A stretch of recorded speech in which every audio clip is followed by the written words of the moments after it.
Olá! Hoje vou apresentar para vocês o projeto integrador do 10º bimestre da Engenharia de Produção pela Univesp.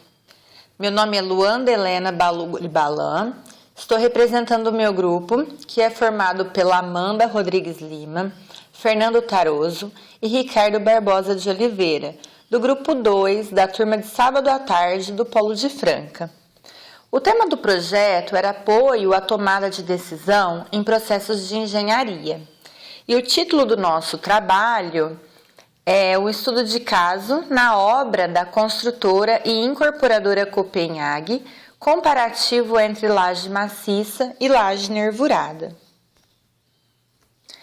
Atualmente, o cenário da construção civil brasileira passa por uma concorrência muito forte. Logo, é de extrema importância que os custos envolvidos em uma construção sejam minimizados. Quando pensamos em obras e empreendimentos realizados por incorporadoras, novas técnicas para minimizar esse tipo de custo e para maximizar os lucros são priorizadas. E nesse sentido, nós realizamos um estudo de caso com a Copenhague, construtora e incorporadora da cidade de Franca, onde tínhamos como objetivo principal auxiliar os gerentes, os engenheiros da obra, na tomada de decisão quanto à escolha do tipo de laje para um edifício em construção.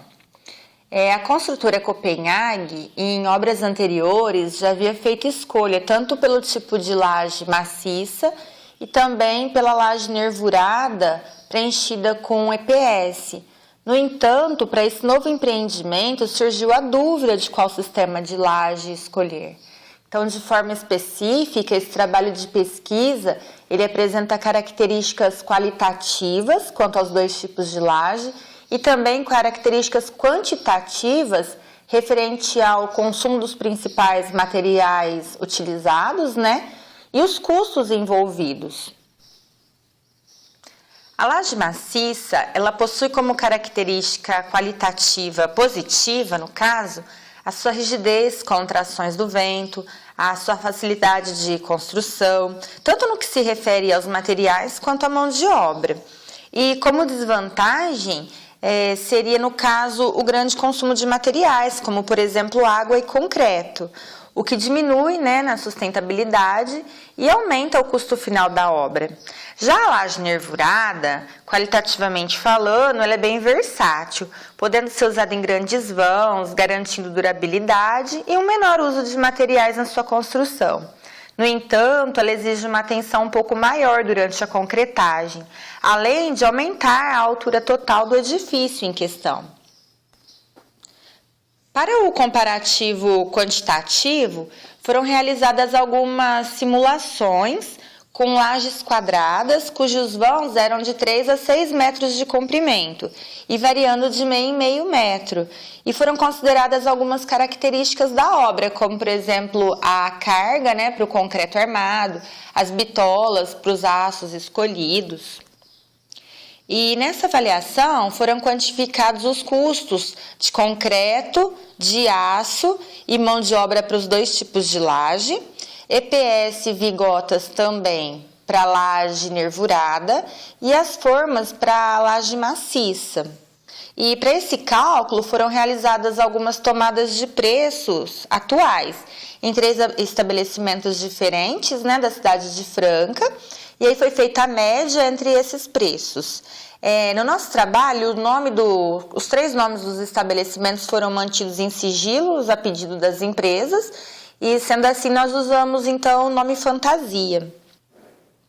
Para a análise dos resultados, a gente construiu alguns gráficos e algumas tabelas, E com os gráficos, com a observação dos gráficos, percebe-se claramente que a quantidade, as quantidades de concreto e de aço para as lajes maciças foram maiores que as quantidades para as lajes nervuradas, Sendo que a quantidade de aço ainda tem valores consideráveis.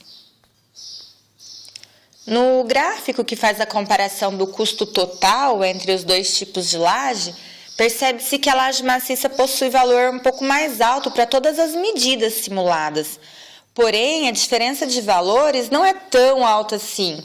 Isso se dá pelo fato dos valores das vigotas e dos EPS serem bem caros, eles são maiores que os valores das formas de madeira, e fazendo então com que haja um distanciamento um pouco menor entre os custos totais, né? De acordo com as medidas dos vãos. E isso a gente percebe de forma bem tranquila quando a gente observa o percentual em relação aos custos.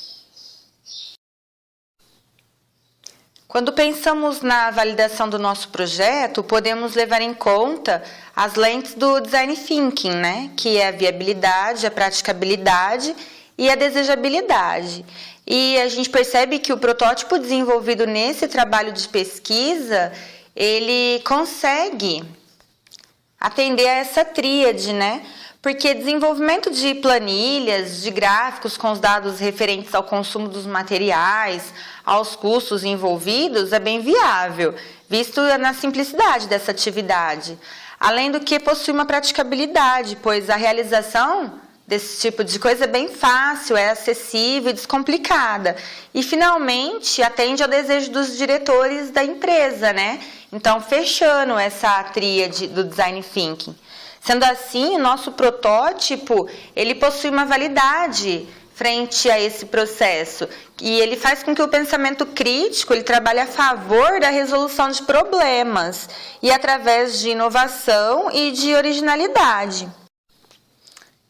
Sendo assim, né, esse trabalho, esse projeto, que foi realizado desde agosto até novembro agora de 2016, ele passou por várias fases, como, por exemplo, um brainstorm, um levantamento bibliográfico, a ideia de um protótipo, diversas visitas à obra, entrevistas com engenheiros responsáveis, até uma conclusão e uma revisão final.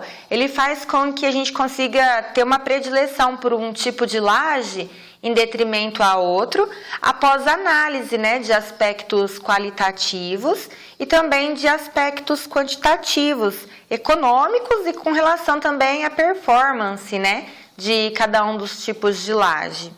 E todas essas comparações, tanto as qualitativas como as simulações que levaram às comparações quantitativas, faz com que tanto nós do grupo quanto aos proprietários da construtora e da incorporadora Copenhague, bem como os engenheiros envolvidos na obra, escolham a laje nervurada treliçada com preenchimento de EPS para a próxima obra, pois ela é uma melhor alternativa, tanto em consumo de materiais, quanto também em relação aos custos.